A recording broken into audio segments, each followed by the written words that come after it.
have in this room, us three together, 100+ years of Kung Fu experience. And if we add yours, I'll bet you we can get almost 300-400 years. Huh? So I don't know if we can, any other school can match us with that, you know. But I'm very grateful for the opportunity to be here and to be sharing some things that I believe you guys will love it, you know. Gus, please. This is something that no one has open access to. I want you to understand, I really, really, really want you to understand how privileged you are to be receiving this information that is no longer transmitted. This is not taught anymore. And I don't mean, this is not taught here in the Kung Fu Connection. This is not taught anywhere anymore. This is a traditional method of utilizing the techniques from forms as we have practiced them in a sparring setting. You can go to China, you can go to the Shaolin Temple, they will not have this knowledge. You could go to San Francisco, New York, where we have other Shaolin masters, they do not have this knowledge. This is not openly taught. This was exclusive to the disciples and the upper echelon of Grand Master Chan Kuo Hui.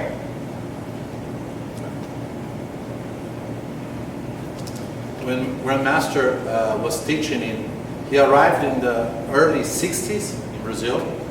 So he taught this during the 60s and 70s. Kung Fu at that time was much more closed door than today. And the reason that he decided not to teach that is because when you really teach people how to Kung Fu fight, it gives, you're put in a position of great responsibility. Because it's just like giving a car to a little kid, you know. And in China they say, Wude comes first, and then the Chuan. Wude means the martial ethics, the proper way to think, to judge, based on values, traditional values that you have been taught in the warrior's code here. So once you really understand, you leave that, and it's safe for you to start teaching traditional ways of fighting, because life is very, very precious, and the human body is something so easy to be hurt, to be led to malfunction, for a permanent damage, you know. So Grandmaster started to not teach that anymore. People interested in sparring would go for the kickboxing, you know, that you see on championships, but that's not the real thing. So we're going to discuss some principles. Some of the things you will become familiar because Sifu Gus here and then has been telling you things that he learned with his teacher, first teacher, Grandmaster Kenny, which I don't know if you know, but was Shan Kuo Hui #1 student, the oldest of all. And when he came to study with Shan Kuo Hui, he already had learned Kung Fu in China before. I don't know even if you know it. You know it because you had a lot of contact. But so he was already a Kung Fu teacher. He met Shan Kuo Hui, decided to follow him, you know, and especially not because of Shan Kuo Hui, but because of the lineage. When he recognized, see, now you have a better, clear understanding on that wall of which school you are, you know, because some people sometimes don't have an idea, you know, and we are on a very, very special lineage, very special, you know.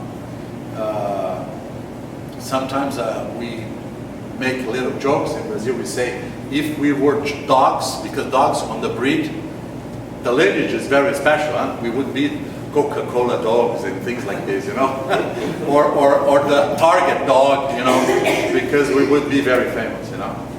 But I hope you guys understand. You are free to ask questions, but just please, you stand from. I'm teaching you to understand.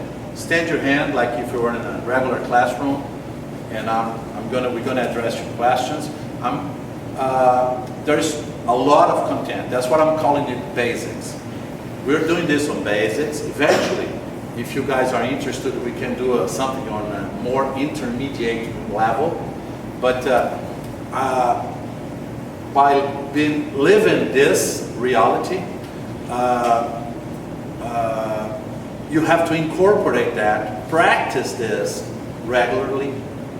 You know, I believe most of the older students here. Yeah. So you can be the tool to incorporate that into the school. You know, following the instructions of your sidais and of Sifugas. You know, but once it becomes part of the school, the whole environment changes. You know,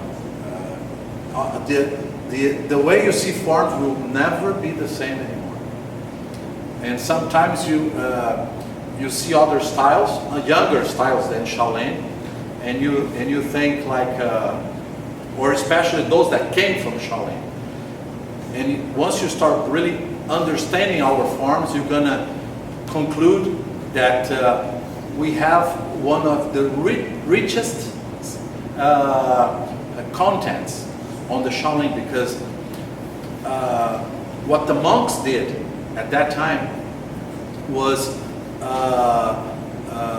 to select the best techniques they would get in contact and keep it for themselves.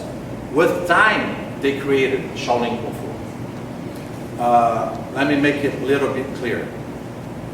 When we think about the Shaolin Temple, we only think about the building we visited there together. But the Shaolin Temple, in fact, is like a farm with walls on it. And it had production of grains. They produce silk, and they had to exchange it with the other cities for the goods they did not produce. And since the Emperor Tang was saved by the 18 Shaolin monks, have you heard of the story? Yes. Okay, the Tang Emperor was captured by a foreign army. 18 Shaolin monks, only with horses and rods, staffs, on the horse. They went there, they fought an army, and came back, all the 18 plus the emperor. And for what my teacher tell us, because one of our forms has all these techniques they used on that battle. That's why the form was kept, so everybody could remember, next generations, the techniques. They came back, and for what Shankaway says, they didn't even kill a person. They hurt them because they believed life should be preserved. I believe there were a lot of people with broken legs, broken arms, but they said that they were not killing people. And they went there and came back with them. Emperor gave the Shaolin Temple an autonomy of political autonomy, legal autonomy. It means not even the rules of the emperor would be ruling inside of the walls. And it turned the Shaolin Temple into like an embassy. You see, if you've been persecuted from your country, look for your embassy, get in there. They cannot get in. The policeman cannot go after you. That's the way it works, right? So, what happened? The Shaolin Temple became a sanctuary for people who were being persecuted for war reasons. So warlords would hide there. Any person would get into looking for sanctuary. And most of the people at that time knew some kind of martial arts. Sometimes you had an expert on spear. And then next month would come a guy looking for sanctuary, an expert on broadsword, or on a very good family style of empty kung fu, you know. And the monks were receiving those people. They were easily accepted, but to get out, they had to become monks, because the only ones that could go out were graduated monks. Would take about 10 years. So they would walk in for the sanctuary. They had their heads shaved. Got a new name. There were novices, and they had to become monks so they could live. And within the 10 years of study of everything, they become other people with new values and everything. And they even had the new names. And the Shaolin monks were, oh, that has very good leg technique. The spear of that one is very good. So they were selecting for about 400 years. And people think they can create martial art in watching a couple of VCRs, you know, at the grandma's house, and watch 2 movies of Jackie Chan and who else, you know, and they think they can create a martial art, you know. For 400 years, there was this process of getting information. And the result of those 400 years was the 10 set we know today. That 10 set, the main core of the system, was constructed based on everything they collect throughout centuries.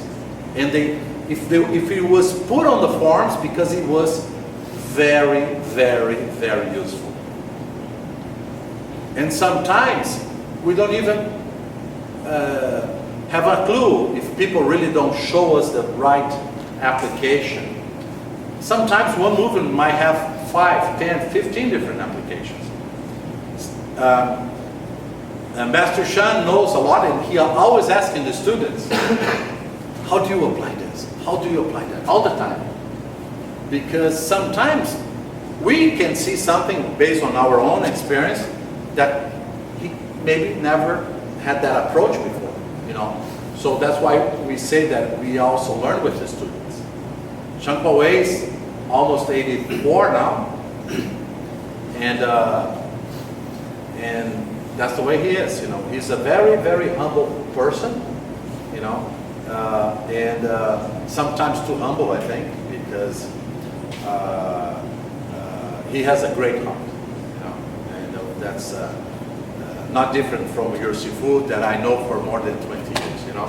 So, but that's a point of character that a true Shaolin person should have, a good heart, you know. You want to add something? No. Okay. So I do want to add a quick little thing, and so that we can get started. But this is really curious, and many of you don't know this. Just so you see how fate works. Funny thing. Do you know how we met? He was here on business over 20 years ago. He was here on business. He was at the airport. He had a layover. He had a few hours to kill. He got into a random cab and asked the guy, hey, do you know of any Kung Fu schools around here? And the guy brought him to Kung Fu Connection.